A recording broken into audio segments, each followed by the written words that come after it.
Obrigado, Senhor. Louvamos-te mais uma vez, ó Pai. Agradecidos por essa primeira parte do culto.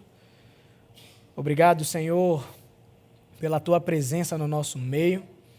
Nós nos alegramos em entoar louvores a Ti, ó Pai, como expressão do nosso amor pelo Senhor, da nossa devoção, da nossa adoração.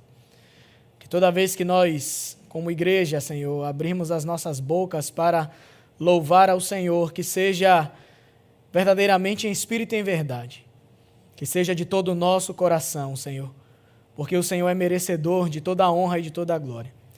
Nós estamos aqui por causa do Senhor, porque este culto é para Ti, ó Deus. Muito obrigado, ó Pai, por tudo que o Senhor já fez, tem feito e continuará fazendo nas nossas vidas. Obrigado por este ajuntamento, ó Pai. Obrigado por esta comunhão que o Teu Espírito Santo torna possível estarmos juntos, Senhor, nos edificando, adorando ao Senhor, sendo ministrados pela Tua palavra. Que o Senhor recolha cada oração feita nesse lugar, em nome de Jesus, e faça tudo conforme a Tua vontade, ó Pai. Nós nos submetemos a ela. Obrigado, Senhor. Nos ajude no entendimento da Tua palavra. Nós queremos ser praticantes, não apenas ouvintes. Nos livra das distrações, ó Deus, e nos ajuda a nos concentrarmos na Tua palavra para que ela habite ricamente nos nossos corações, para que ela nos alimente, nos preencha e nos torne mais parecidos com o Senhor a cada dia, no nome de Jesus. Amém. Amém, meus irmãos. Temos uns avisos para dar nessa manhã. Primeiro, as crianças de 1 a 11 anos podem se dirigir às suas salas para o culto infantil. No dia 16/10, após o culto matutino, nós teremos assembleia. Então, todos os membros da igreja estão convocados a participar. As pautas são a atualização do rol de membros e a eleição de representantes para a Associação das Igrejas Batistas Regulares da Bahia, que acontecerá no final do mês de outubro. Só esse? Quero falar com os irmãos também sobre o nosso acampamento. O acampamento está se aproximando. Irmãos, nós ainda temos 10 vagas disponíveis para o nosso acampamento. Algumas pessoas, por motivo de trabalho ou algumas outras questões, tiveram que desistir, né, do acampamento.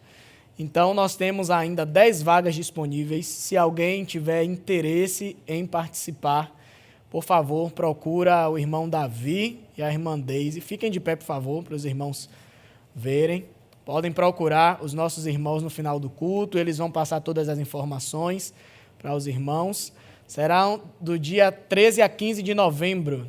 12, né? De 12 a 15 de novembro, nosso acampamento. Podem sentar. No Eco Resort Pedra Bonita, ali em Santo Estevão. É isso? Foi onde foi o nosso acampamento em 2019, é um lugar sensacional, viu? Vale a pena. Além das ministrações, dos momentos de comunhão, é um lugar para quem gosta de tirar foto, descansar, é um lugar maravilhoso. Então procurem os nossos irmãos e orem para que a gente preencha essas vagas até lá. Amém. Vamos meditar na palavra do Senhor. Eu os convido a abrir as suas Bíblias no livro de João, capítulo 17. João 17.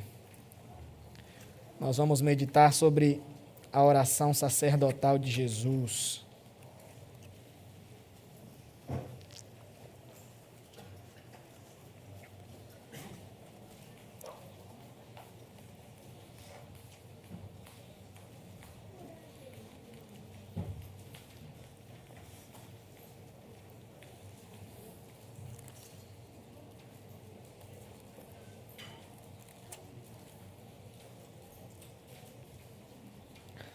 João 17. Nós vamos lendo aos pouquinhos, vamos fazendo as considerações sobre aquilo que nós formos lendo. Nós vamos ler o capítulo todo, até o versículo 26. Então vamos ver primeiramente dos versos 1 a 5, que diz: Tendo Jesus falado estas coisas, levantou os olhos ao céu e disse: Pai, é chegada a hora. Glorifica teu Filho, para que o Filho te glorifique a ti. Assim como lhe conferiste autoridade sobre toda a carne, a fim de que ele conceda a vida eterna a todos os que lhe deste.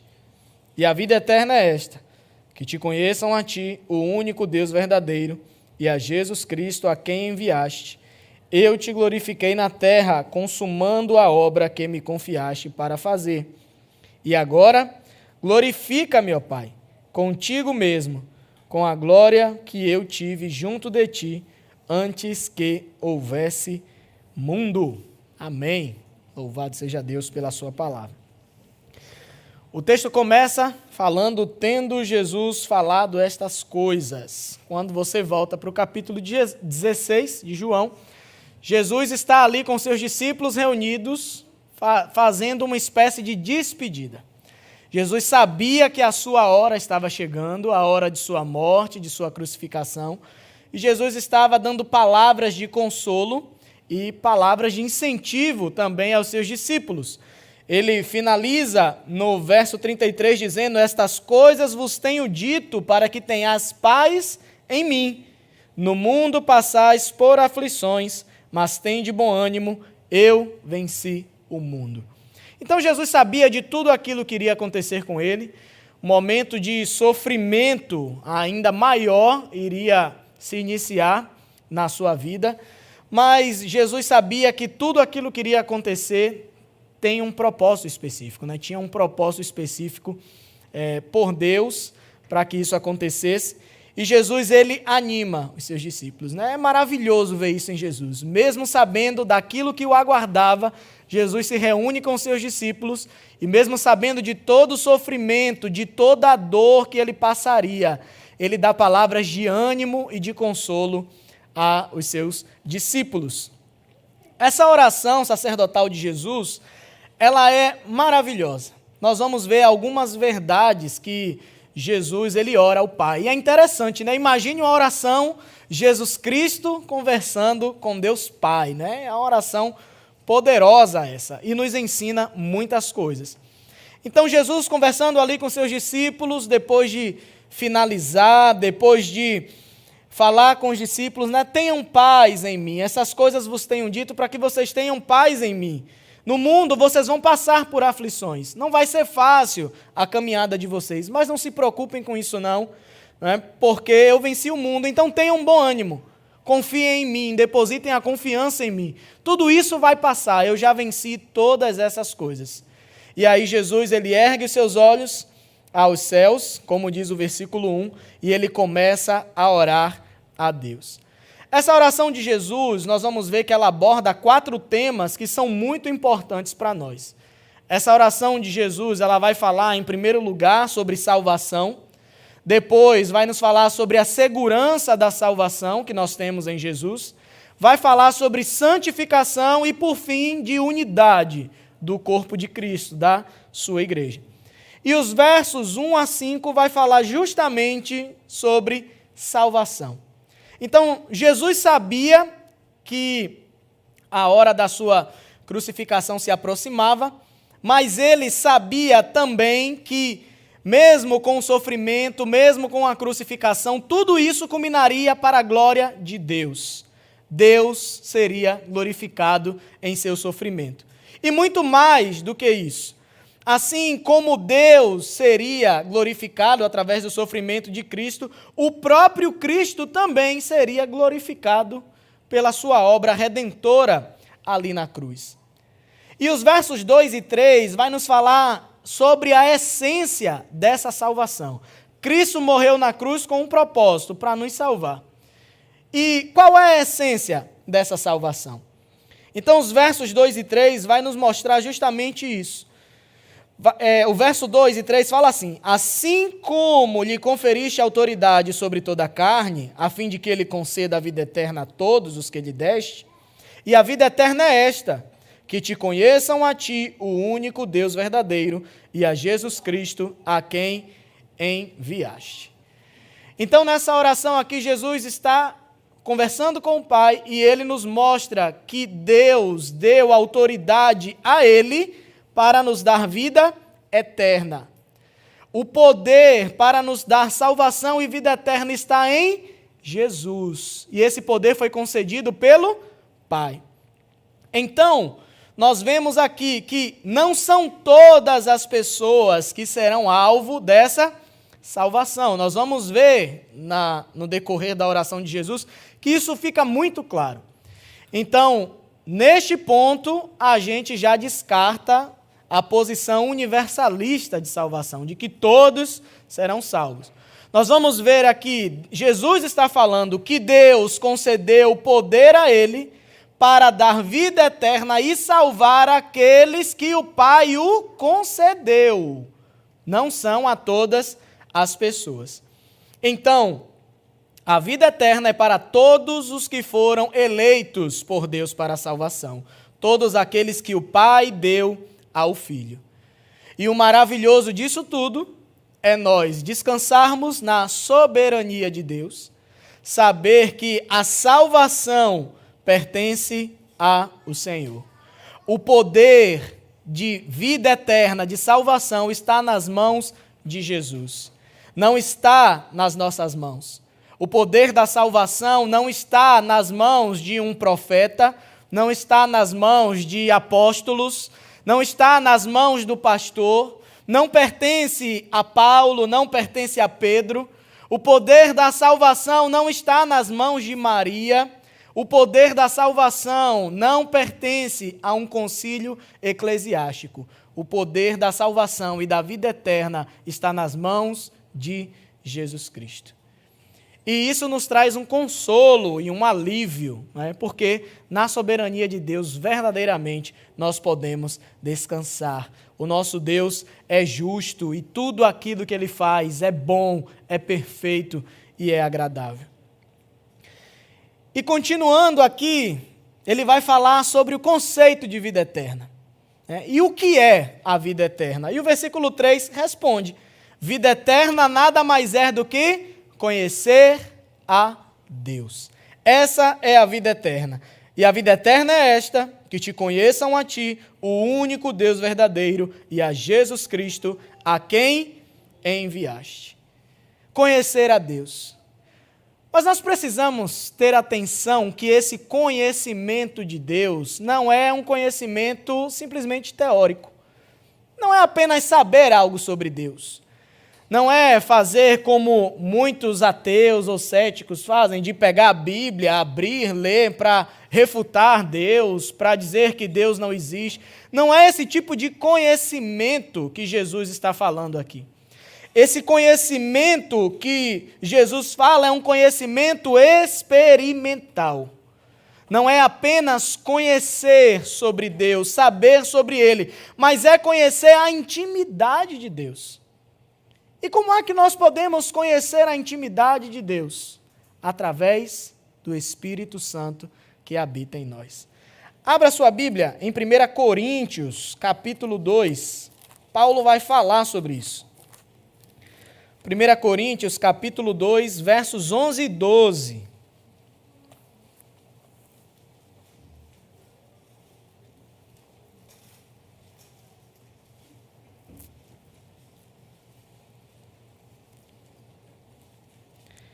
Coríntios 2, 11 e 12. Diz assim: porque qual dos homens sabe as coisas do homem, senão o seu próprio espírito que nele está? Assim também as coisas de Deus, ninguém as conhece, senão o Espírito de Deus. Ora, nós não temos recebido o Espírito do mundo, e sim o Espírito que vem de Deus, para que conheçamos o que por Deus nos foi dado gratuitamente.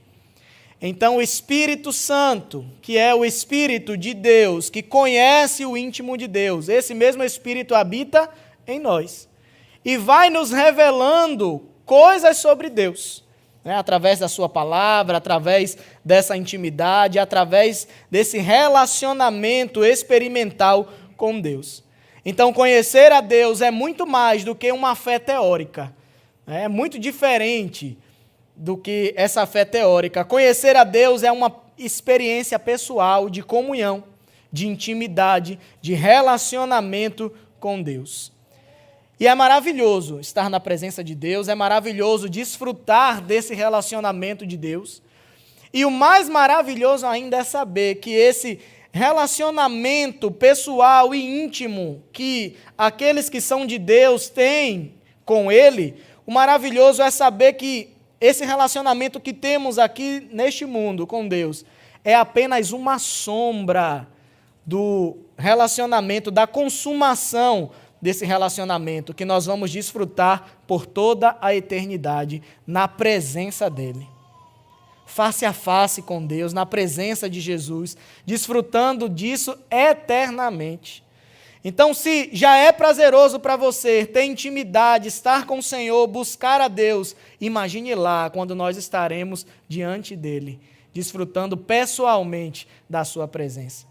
Essa é apenas uma sombra daquilo que nós desfrutaremos.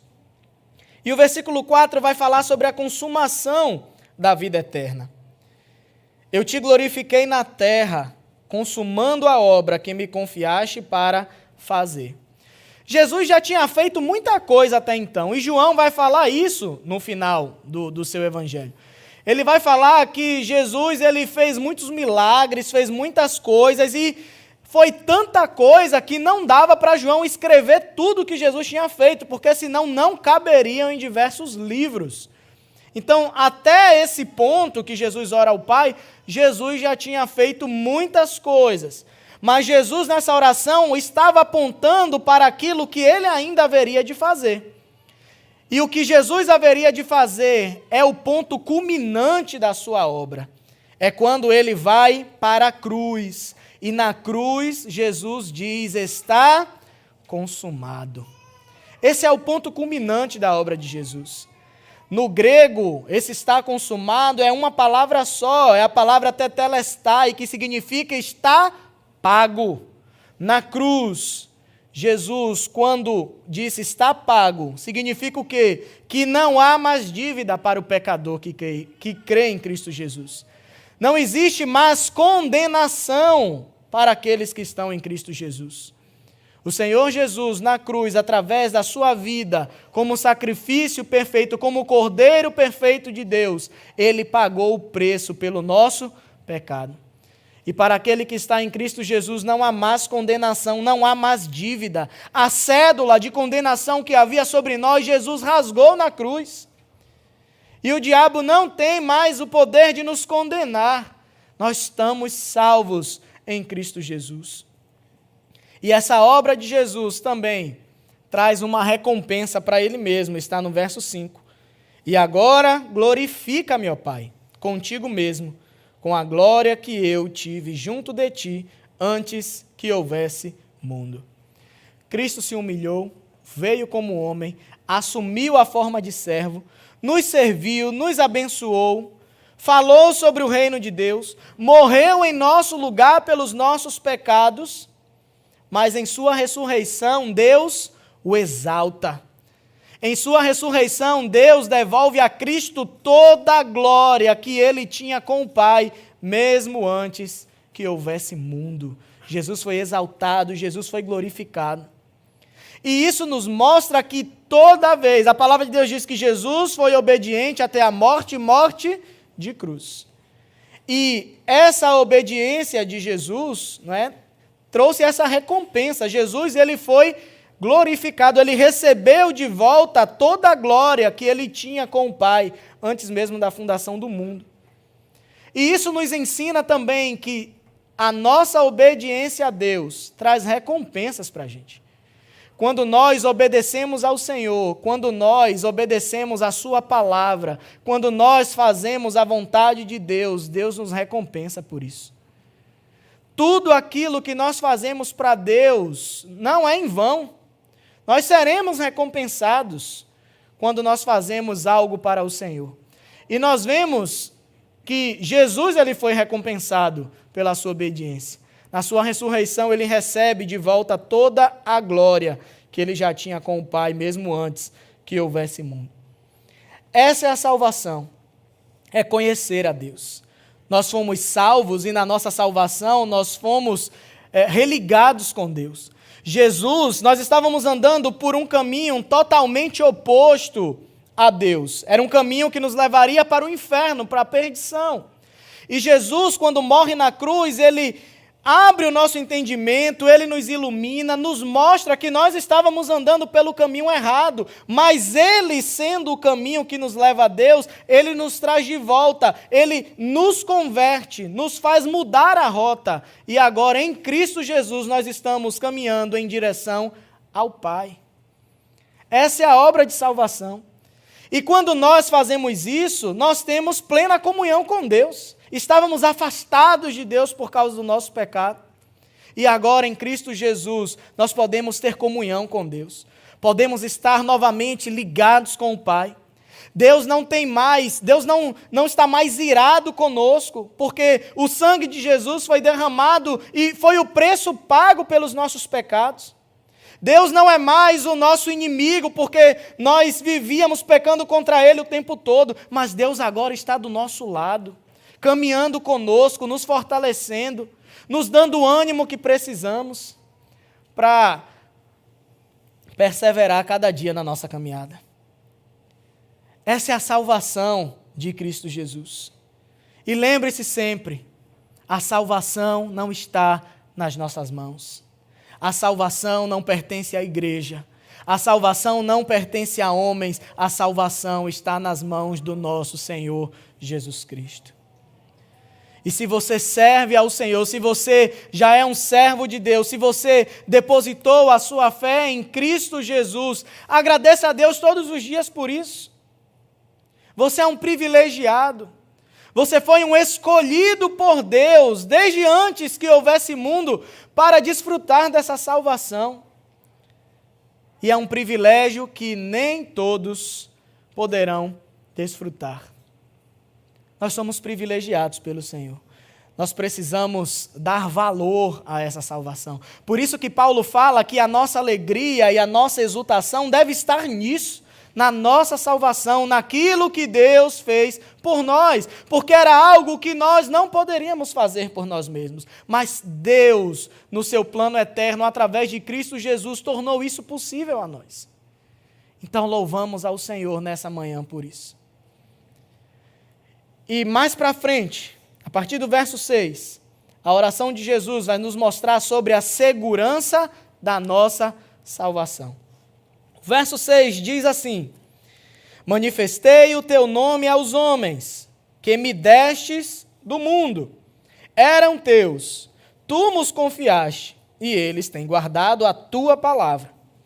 Agora eles reconhecem que todas as coisas que me tens dado provêm de ti, porque eu lhes tenho transmitido as palavras que me deste, e eles as receberam, e verdadeiramente conheceram que saí de ti e creram que tu me enviaste. É por eles que eu rogo, não rogo pelo mundo, mas por aqueles que me deste, porque são teus. Ora, todas as minhas coisas são tuas, e as tuas coisas são minhas, e neles eu sou glorificado. Já não estou no mundo, mas eles continuam no mundo, ao passo que eu vou para junto de ti. Pai Santo, guarda-os em teu nome, que me deste, para que eles sejam um, assim como nós. Quando eu estava com eles, guardava-os no teu nome, que me deste, e protegi-os, e nenhum deles se perdeu, exceto o filho da perdição, para que se cumprisse a Escritura.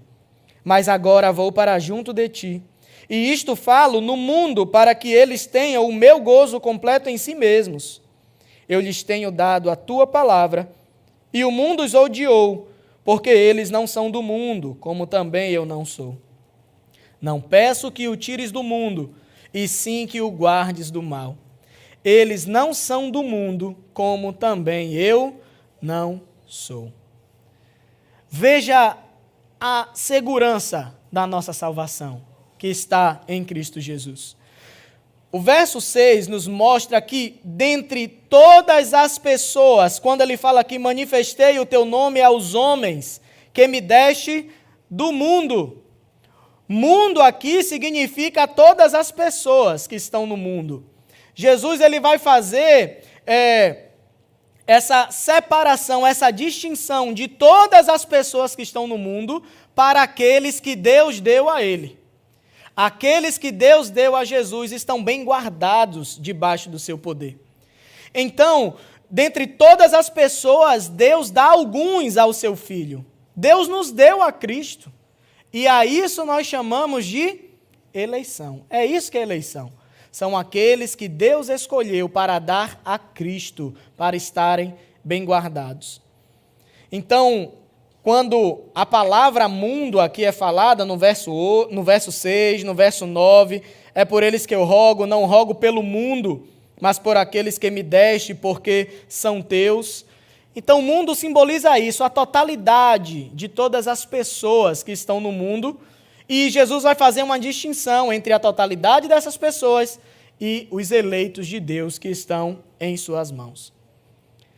Os versos 11 e 12 vai nos mostrar que a eleição ela é uma obra soberana de Deus. Nós não temos nenhum poder de mudar o pensamento de Deus. Não temos nem o poder de fazer com que Deus nos escolha ou que Deus não nos escolha. Isso é a soberania de Deus. Isso está totalmente em suas mãos. Deus elege as pessoas de maneira incondicional. Deus elege as pessoas de acordo com a sua vontade. Não é mérito nosso. Não é por nossas obras. Não é porque somos bonitos. Não é porque estamos em Salvador, porque moramos no Brasil. Não é nada disso. É a soberana vontade de Deus. E nós louvamos ao Senhor por isso. Quando nós chegamos nesse ponto de nos depararmos com a soberania de Deus, o que é que nos resta? Nos humilharmos diante dele, reconhecendo que somos pequenos, mas que Deus é grande, e nos voltarmos em louvor a Deus. Louvar, adorar o Senhor, porque Ele é poderoso, porque Ele é soberano, Ele domina, Ele criou tudo e todas as coisas. Então é justamente por causa dessa eleição divina que nós temos a segurança na nossa salvação. Porque Deus elegeu algumas pessoas para entregar a Cristo, para estarem bem guardados. E veja que foi Deus que fez isso. E Deus é um Deus que não muda de ideia. Você acha que Deus iria eleger alguém e depois dizer, vou deseleger aí, não gostei mais não, vou... Às vezes se fala de um Deus que é refém daquilo que nós fazemos, né? Se fala de um livro da vida. A pessoa levanta a mão, vai na frente e se converte. Aí Deus vai e escreve o nome no livro da vida. A pessoa foi na frente e se converteu. Aí depois a pessoa começa a pecar lá na frente e se desvia. Se desviou, deixa eu apagar aqui, está andando errado, está pecando, não serve mais para ser salvo não. Aí futuramente a pessoa se arrepende, vai orar, se arrependeu, eu vou escrever o nome aqui de novo. Que Deus poderoso e soberano é esse? Esse é o Deus que sabe todas as coisas, que está no controle de tudo?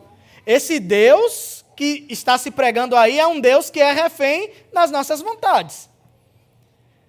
O nosso Deus, ele é soberano e poderoso. Ele é um Deus que decreta as coisas. E as coisas que Deus decreta acontecem. Então, Deus é um Deus que não muda de ideia. Ele é um Deus que não desiste no meio do caminho. Veja lá em Romanos, capítulo 8, versículo 30, o que a palavra de Deus nos mostra. Romanos, capítulo 8, versículo 30.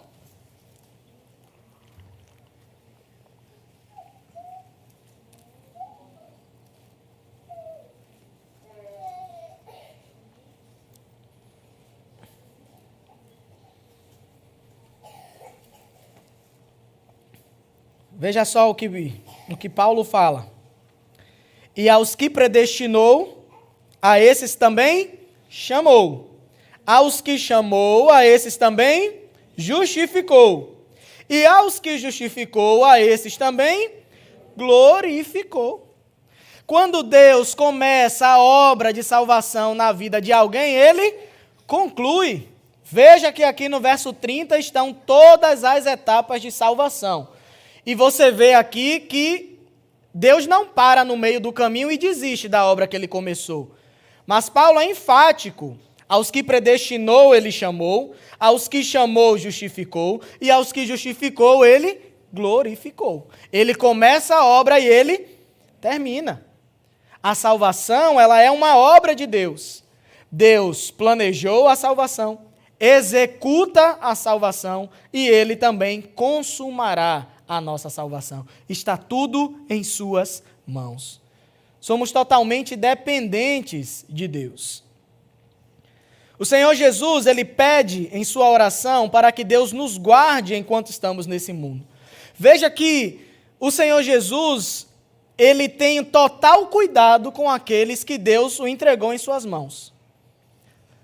Nós não fomos salvos e estamos abandonados neste mundo. Nós estamos bem guardados pelo Senhor Jesus. Nós estamos debaixo do seu poder e da sua proteção. E Jesus mostra esse cuidado na sua oração. Jesus, ele ora ao Pai, a partir do verso 12, ele fala: quando eu estava com eles, guardava-os em teu nome que me deste, e protegi-os, e nenhum deles se perdeu, exceto o filho da perdição, para que se cumprisse a Escritura. Jesus não tinha sido nem traído ainda por Judas, mas ele já sabia o que ia acontecer, e estava ali já falando com o Pai na oração. Mas agora vou para junto de ti, e isto falo no mundo, para que eles tenham o meu gozo completo em si mesmos. No verso 11, Jesus diz: já não estou no mundo, mas eles continuam no mundo. Pai Santo, guarda-os em teu nome que me deste, para que eles sejam um assim como nós. Veja o cuidado de Jesus. Jesus não estaria mais ali presencialmente com os seus discípulos, e ele roga ao Pai: Senhor, Pai, eu não estarei mais com eles, guardando-os no teu nome que tu me destes, mas eu vou para junto de ti, mas permaneça cuidando deles. Guarda-os em teu nome que me destes. Veja a preocupação de Jesus. E essa obra intercessória de Jesus continua no céu. O Senhor Jesus continua ao lado do Pai, intercedendo por cada um que é filho de Deus. O Senhor Jesus continua orando por cada um de nós. Então, além de nos eleger, o nosso Supremo Pastor ainda cuida de nós para que nós não venhamos nos perder pelo meio do caminho. Além de ter morrido por nós, Ele está ao lado do Pai intercedendo por mim e por você. Então, a segurança da tua salvação não está nas suas mãos, mas a segurança da tua salvação está nas mãos do próprio Deus. Espera aí, pastor, isso às vezes traz uma confusão na nossa mente, né? Mas e aquelas pessoas que se converteram e andam pecando por aí? Essas pessoas são salvas? Eu estou andando tão certinho, né? Estou me esforçando para viver uma vida de santidade, e aqueles que vivem de qualquer jeito vão ser salvos também, porque levantaram a mão, porque foram à frente? Veja que na própria oração de Jesus, ele deixa muito claro as características daqueles que são salvos. Mais à frente, Jesus, antes, um pouquinho, Jesus falou sobre a videira e os frutos, que nós conheceremos as pessoas pelos frutos. Como é que você conhece alguém que é verdadeiramente salvo? Pelos frutos dela. E nessa oração de Jesus, ele vai nos dar características das pessoas que são salvas. O verso 6 mostra a primeira delas. Manifestei o teu nome aos homens que me deste do mundo, eram teus, tu nos confiastes, olha aí, e eles têm guardado a tua palavra. Primeira característica do salvo: guarda a palavra de Deus. Não é apenas ouvinte, mas coloca em prática aquilo que lê. Essa é a primeira característica. Nós precisamos aprender a guardar a palavra de Deus. Salmo 119, 11, o salmista diz: guardo no coração as tuas palavras para não pecar contra ti. Precisamos guardar as palavras de Deus no nosso coração. Essa é a primeira característica dos que são salvos. Versículo 7, uma outra característica. Agora eles reconhecem que todas as coisas que me tens dado provém de ti. Nós reconhecemos que tudo aquilo que Jesus fez foi o Senhor que permitiu. O plano é de Deus, Jesus executa o plano. Tudo que recebemos de Deus, a nossa salvação, não pertence a nós mesmos, mas foi Deus que nos concedeu. E muitas pessoas por aí acham que foram salvos por suas obras, por méritos próprios. E a palavra de Deus está nos mostrando aqui que os que são verdadeiramente salvos reconhecem que tudo que temos foi dado por Deus. E o verso 8 tem uma outra característica. Porque eu lhes tenho transmitido as palavras que me deste, e eles as receberam, e verdadeiramente conheceram que saí de ti, e creram que tu me enviaste. Então, aquele que é verdadeiramente salvo, recebe a palavra transmitida por Cristo, reconhecem que Cristo veio da parte de Deus, e creem que Deus enviou Jesus. São verdades, queridos, que às vezes até dentro de igrejas evangélicas essas verdades são colocadas em xeque, por causa da teologia liberal aí que está invadindo as igrejas. Não se reconhecem mais que Jesus nasceu de uma virgem, que Jesus foi enviado por Deus, que Ele esteve em carne no nosso meio. São verdades que, por serem coisas miraculosas, as pessoas preferem não acreditar nisso. As pessoas preferem acreditar num Deus que criou todas as coisas, deu corda lá, como se fosse um relógio automático e deixou o mundo funcionando lá. E Deus não intervém naquilo que Ele criou. Mas nós cremos num Deus que criou todas as coisas e que intervém na sua criação. O próprio Deus esteve no nosso meio através de Jesus Cristo. Por isso que um de seus nomes é Emanuel, Deus conosco. E esse Deus permanece conosco todos os dias, até a consumação dos séculos. Nós precisamos crer nessas verdades da palavra de Deus. Essas são características, essas crenças são crenças que definem aqueles que são verdadeiramente salvos. E é maravilhoso ser salvo, mas existe uma consequência daqueles que foram salvos por Cristo Jesus. E, no meu ver, é uma consequência boa, mas para alguns não tem sido. Vá no verso 14. Eu lhes tenho dado a tua palavra, e o mundo os odiou, porque eles não são do mundo, como também eu não sou. Olha uma das consequências daquele que é salvo. O verdadeiramente salvo, ele é odiado pelo mundo. Quando recebemos verdadeiramente a palavra de Cristo nas nossas vidas e nós praticamos a palavra, é uma das consequências que vem sobre nós. O mundo passa a nos odiar.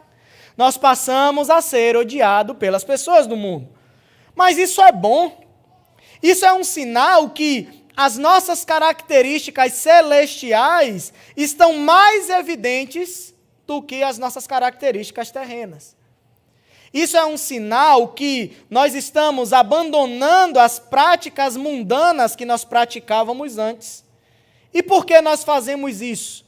Porque nós não somos deste mundo. Nós estamos aqui, mas a nossa pátria é o céu. E nós andamos em conformidade com as coisas do alto, não da forma que o mundo vive. Então, por isso que o mundo nos odeia. Sabe aquele ódio aos estrangeiros que existem em alguns países do mundo, né? Principalmente em alguns países da Europa. Às vezes, alguns americanos também têm ódio a alguns estrangeiros. É meio isso que acontece. Nós somos estrangeiros, peregrinos nesse mundo, não somos daqui. E por isso o mundo nos odeia. Porque o nosso comportamento é diferente, a nossa forma de pensar é diferente. Nós não comungamos com as coisas que eles acham que é correto. Nosso pensamento é totalmente o contrário. Nós não somos conformados às coisas deste mundo, mas somos conformados pela palavra de Deus. E isso choca o mundo, e por isso eles passam a nos odiar. E se o mundo tem odiado você, louvado seja Deus por isso. É um sinal de que as suas características celestiais estão evidentes na sua vida. Mas isso não quer dizer que você tem que ser aquele crente chato, né? Porque tem pessoas que o mundo odeia porque o cara é chato pra caramba, né? Então, assim, não é difícil o mundo odiar, né? Nem só o mundo. Às vezes, tua própria família te odeia, teus parentes, a pessoa mais próxima de você não te suporta, né? Muitas vezes, porque são pessoas chatas, aquele crente chato. E quando nós somos assim, né, nós fechamos as portas com relação às outras pessoas para pregar o Evangelho, para testemunhar de Jesus Cristo, porque as pessoas já criam uma barreira com a gente, né? Então, não seja um crente chato, mas seja um crente que obedece à palavra de Deus, mas que é cortês, que fala com as pessoas, que tem um olhar de misericórdia, que olha para o pecador, reconhecendo que ele necessita da graça e da misericórdia de Deus, assim como nós necessitamos um dia e necessitamos a cada dia de nossas vidas. Nós precisamos olhar para as pessoas assim, né? Mas tem aqueles crentes que só olham para as pessoas com um olhar de condenação, né? Você vai para o inferno, aceite a Jesus que o inferno está com a boca aberta lá para lhe engolir, né? E só fala assim e você vai bloquear a tua relação com as pessoas. Não é dessa forma que nós vamos ganhar as pessoas para Cristo. Então tem essa consequência de ser salvo, mas é maravilhoso acordarmos todos os dias e termos a certeza da nossa salvação, porque o Espírito Santo de Deus testifica nas nossas vidas que nós pertencemos a Ele a cada dia de nossas vidas. Depois a oração vai falar de santidade. Verso 17, Jesus ora, santifica-os na verdade, a tua palavra é a verdade. É a única maneira de nós vivermos uma vida de santidade, é através da palavra de Deus, da prática da palavra do Senhor. Por isso é necessário a gente ter um conhecimento profundo da Bíblia. Nós não podemos ser superficiais com relação à palavra de Deus. Quanto mais nós cavamos as Escrituras, mais enraizados nós estaremos em Cristo. E, consequentemente, quanto mais enraizados em Cristo e em Sua palavra nós estivermos, nós seremos mais limpos, mais santificados e mais purificados. A palavra do Senhor, colocada em prática nas nossas vidas, é que vai nos santificar a cada dia e nos tornar mais parecidos com Cristo. Nós estamos neste mundo pecaminoso, mas nós não podemos proceder conforme o sistema mundano. Nós não somos do mundo. Jesus diz no verso 18, assim como tu me enviaste ao mundo, também eu os enviei ao mundo. Nós não somos deste mundo, nós estamos nele, mas nós somos a igreja de Cristo. A nossa pátria é celestial. Nós fomos chamados para fora do mundo. O significado de igreja é esse. A palavra no grego, eclesia, significa isso. É chamados para fora. Nós somos chamados para fora desse sistema do mundo pelo Senhor Jesus. Mas nós ainda estamos aqui neste mundo. E Jesus ora ao Pai dizendo, guarda-os. Nós somos guardados do mal pelo nosso Deus a cada dia. E é essa segurança que nós temos em Deus é que nos ajuda a perseverarmos até o fim. Assim como Cristo foi enviado ao mundo por Deus, Ele nos deixou no mundo com um objetivo. Jesus veio pregar o Evangelho, falar sobre o reino de Deus. Veja que Jesus, Ele cultivou um relacionamento com as pessoas. Onde Jesus chegava, Ele conversava, Ele falava do reino, Ele fazia milagres, Ele pregou a mensagem de Deus por onde passou. E nós estamos aqui neste mundo para dar seguimento a essa obra que Jesus começou. Nós precisamos estar no meio das pessoas, testemunhando de Cristo e pregando o Evangelho. Esse é o objetivo da igreja. É por isso que nós estamos aqui neste mundo. porque Deus ainda tem muitas pessoas que Ele deseja salvar. E as pessoas serão salvas quando elas ouvirem a pregação do Evangelho. Não existe outro meio da pessoa ser salva, só através da pregação do Evangelho. E esse papel está nas nossas mãos. Nós precisamos pregar o Evangelho. E para nós terminarmos, a oração de Jesus, ela é concluída falando sobre unidade espiritual. Não somos nós que criamos a unidade espiritual da igreja. Não é a amizade que você tem com seu irmão, a intimidade que você tem com algumas pessoas que forma essa unidade espiritual da igreja. A unidade da igreja, ela já existe. O apóstolo Paulo vai dizer lá em Coríntios que nós fomos batizados no mesmo Espírito e nós somos um só corpo. Foi Jesus que tornou isso possível. É Jesus que dá essa unidade espiritual à igreja. E se nós estamos em Cristo, nós somos um com o nosso irmão. Nós somos um com a pessoa que está do nosso lado. Nós somos parte do mesmo corpo.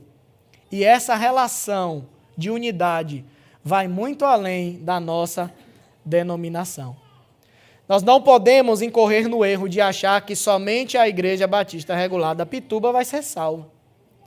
O reino de Deus é muito maior do que qualquer denominação. A igreja que vai morar no céu não é igreja A, B e C, não é pela placa da igreja. A igreja que vai morar no céu é aquela que foi lavada e remida no sangue de Jesus Cristo. É isso que nos torna um corpo. Todos aqueles que depositaram a sua fé em Jesus Cristo serão salvos. Independente se ele está na Igreja Batista Regular da Pituba, se ele é da Presbiteriana, se ele está numa Assembleia de Deus.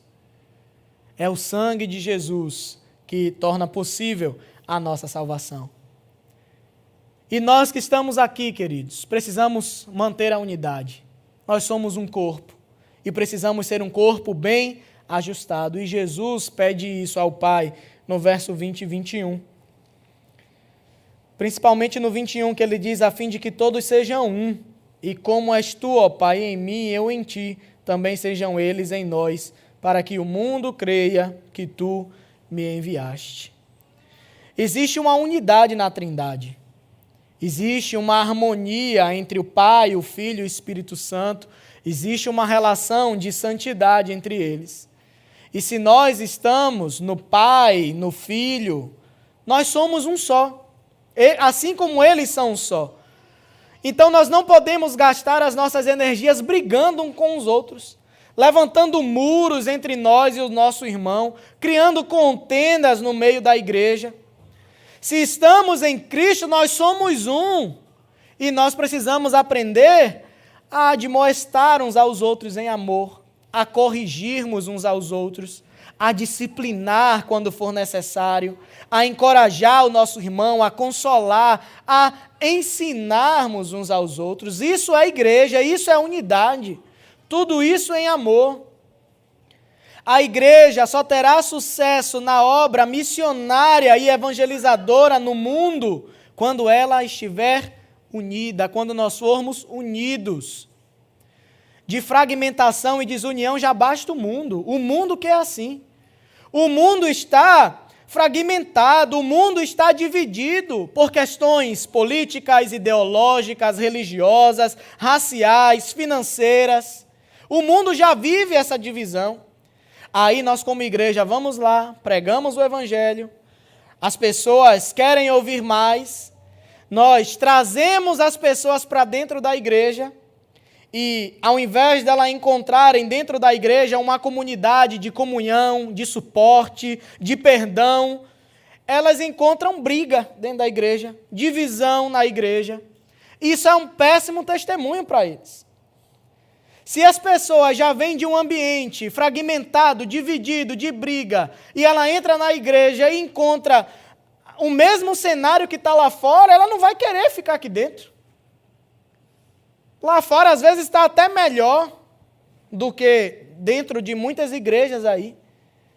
Nós precisamos estar unidos devemos cultivar a comunhão uns com os outros. E nós precisamos cultivar essa comunhão uns com os outros, porque essa comunhão, ela durará por toda a eternidade. A nossa comunhão não se limita somente aqui, neste mundo. Nós estaremos juntos por toda a eternidade. Nós, em nome de Jesus, nos veremos. Pode ser até que nós não nos reconheçamos lá, mas nós estaremos juntos diante da presença de Deus por toda a eternidade. Iremos juntos estar com Jesus para sempre e estaremos juntos lá contemplando a glória que Deus deu ao Filho. Então nós precisamos começar a cultivar essa unidade, essa união desde aqui. Que sejamos unidos espiritualmente. Que nós possamos ser verdadeiramente esse corpo bem ajustado em Cristo Jesus, para que nós possamos testemunhar de Jesus para este mundo, para que as pessoas de fora, quando entrarem na igreja, elas vejam um ambiente diferente, elas vejam que aqui dentro não existe falsidade, que elas vejam que aqui dentro não existe discriminação de um com o outro, por causa da cor, da condição social, por causa de ideologias políticas. Mas em Cristo Jesus nós somos um e todas as diferenças que existem entre nós são superadas.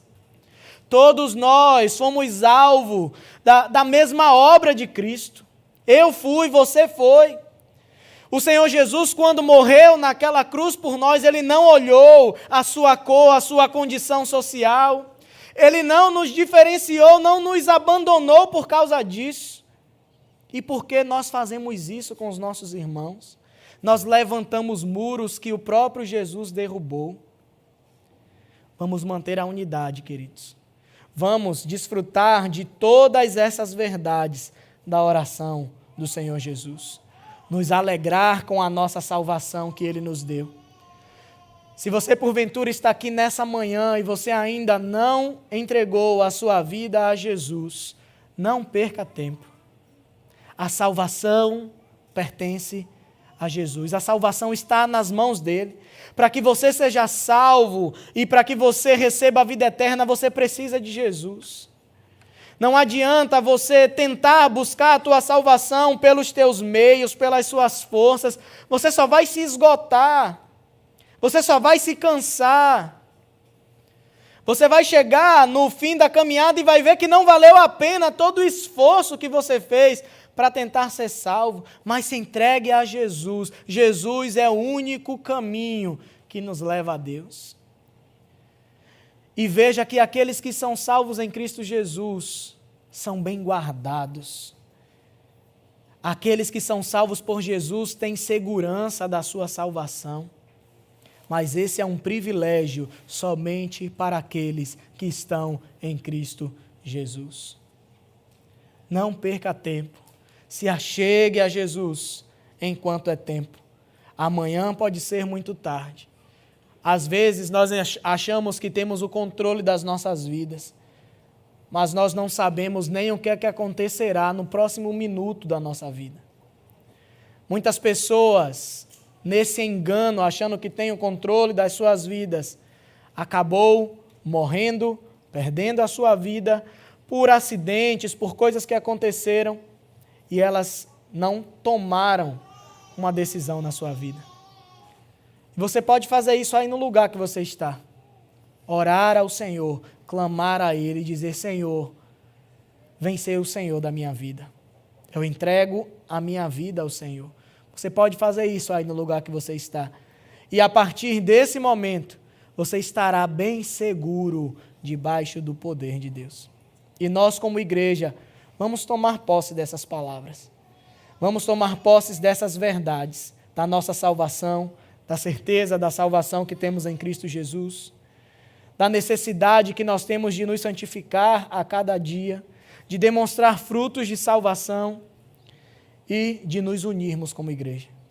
Que o Senhor nos dê essa unidade, que o Espírito Santo cultive isso no nosso coração, para que nós possamos amar uns aos outros de verdade, de todo o coração, e que nós juntos estejamos em Cristo Jesus, que é o cabeça da igreja, e que Ele nos guie até o final da nossa caminhada, até o dia que nós estaremos com Ele eternamente, em nome de Jesus. Vamos orar nessa manhã.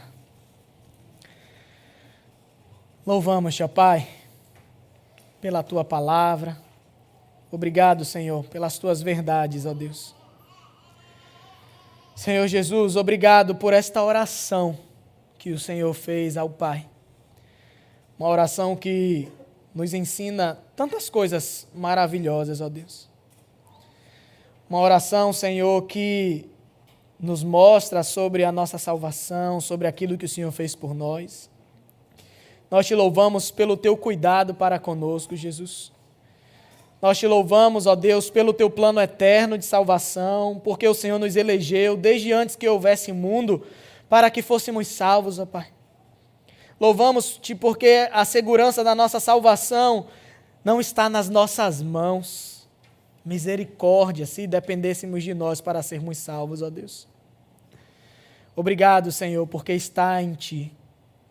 Obrigado porque o Senhor é o Deus poderoso, ó Pai, que opera nas nossas vidas. O querer, o efetuar está nas Tuas mãos. Nós te louvamos por isso. Nós oramos por aqueles que ainda não receberam essa graça de ter essa segurança de salvação em Cristo Jesus e pedimos para que o Teu Espírito Santo os convença do seu pecado, os convença do quão eles são pecadores, do quanto eles estão se afastando do Senhor, fazendo as suas próprias vontades, ó Deus. E que eles possam se voltar a Ti com um coração quebrantado, reconhecendo que necessitam de Cristo para se achegar ao Senhor. Faz a Tua obra de salvação aqui, ó Pai, nessa manhã, neste lugar. Opera também, Senhor, na vida daqueles que nos assistem de suas casas. Aonde quer que essa palavra chegue, que o Teu Espírito Santo opere de maneira poderosa, trazendo o convencimento do pecado, Senhor. Obrigado, Senhor, por tudo que o Senhor faz na Tua igreja. Obrigado porque o Senhor cuida de nós. Obrigado porque nós estamos bem guardados debaixo do Teu poder e ninguém pode nos arrebatar das Tuas mãos, Senhor. Muito obrigado por essa segurança que temos, ó Pai, que estamos bem guardados em Ti. Nos ajude, Senhor, a estarmos a cada dia unidos como igreja, como um corpo, para testemunhar do Senhor neste mundo, para falarmos do Teu Evangelho, para que as pessoas, ao entrar, Senhor, por essas portas e estar aqui no meio de nós, vejam o quão maravilhoso é pertencer ao Teu corpo. Como é diferente, Senhor, o ambiente daqueles que servem ao Senhor, ó Pai. Obrigado, Senhor. Oramos, ó Deus, para que o Senhor tire de nós todo o temor do homem. A Tua palavra diz que uma das consequências de sermos salvos é que nós seremos odiados pelo mundo. E muitas vezes nós, por temor do homem, queremos agradar as pessoas do mundo e acabamos nos conformando, Senhor, ao sistema mundano. Nos perdoa se temos feito isso. Que a Tua palavra possa habitar ricamente nas nossas vidas, para que nós possamos fazer a Tua vontade, ó Pai, em nome de Jesus. Para que nós sejamos, Senhor, pessoas que as pessoas olham para nós e veem Cristo em nossas vidas. Para que nós sejamos a cada dia purificados, lavados e santificados pela Tua palavra. Que nós não tenhamos vergonha, Senhor, de colocar em prática tudo aquilo que temos aprendido, Senhor. Mas que o único temor que tenha no nosso coração é o temor ao Senhor, ó Deus. O Senhor é o único que nós precisamos temer. Tu és poderoso, Tu és santo. E nós precisamos andar em santidade, assim como Tu és santo, Senhor. Nos ajuda e nos fortalece, ó Pai, para a glória do Teu nome. Traz união a nós a cada dia, para que sejamos um corpo bem ajustado, que fala de Jesus Cristo, que testemunha de Jesus a este mundo. E que vidas possam ser alcançadas através de cada um de nós. Em nome de Jesus. Muito obrigado, Senhor. Nós oramos.